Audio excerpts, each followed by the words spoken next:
ఇప్పుడు లోక్సభ అయితే notification release అయింది మెయిన్గా హైదరాబాద్లో ఒక ఎంఐఎం నుంచి అసదుద్దీన్ నిలబడుతుంది కదా, ఇక్కడ బీజేపీ నుంచి మాధవలత గారు అయితే నిలబడుతుంది.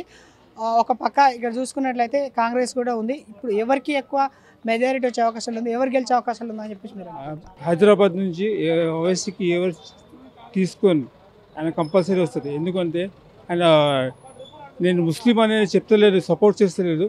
డెవలప్మెంట్ వస్తుంది ఇప్పుడు, ఇంతకుముందు లేకుంటే ఇప్పుడు డెవలప్మెంట్ అవుతుంది. నేను my wishes he nobody can defeat him जब तक वो सांस रहेगा, अवैसी का नाम रहेगा। हाँ, क्योंकि वहाँ पे भी माधवलता ट्राई कर रहे हैं। नो माधव लो, क्योंकि सबसे ज़्यादा उसको माइनॉरिटी से नहीं है, मेजॉरिटी वोट डालते हैं उसको। सबसे ज़्यादा हिंदू वोट डालते हैं, आपको नहीं मालूम, क्योंकि बिजनेसमैन पूरे हिंदू से उधर।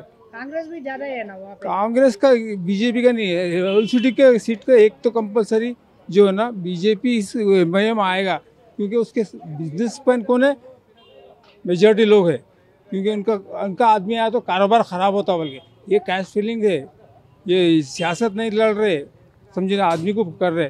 इंशाल्लाह मेरी बात उससे लड़े नहीं है, इससे लड़े नहीं है।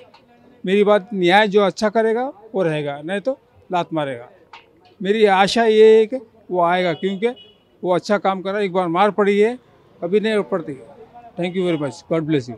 ఎక్కువ బీఆర్ఎస్ అంటారు, బీజేపీ కాంగ్రెస్ ఇలా గట్టిగానే ఉంది.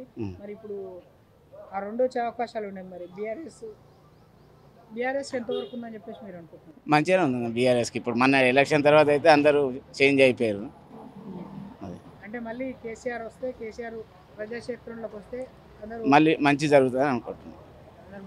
అది కాంగ్రెస్ మరి రేషన్ కార్డులు ఎలక్షన్ ముందు చెప్పాలి కదా, ఎలక్షన్ వైట్ రేషన్ కార్డు ఉంటేనే ఈ పథకాలు అమలని. ఆ తర్వాత ఇప్పుడు తెల్ల రేషన్ కార్డుకి అన్ని లింకు పెట్టి లేని వాళ్ళు చాలా మంది ఉన్నారు. మరి ఆ తెల్ల రేషన్ కార్డు లేని వాళ్ళకి ఇవ్వాలి కదా.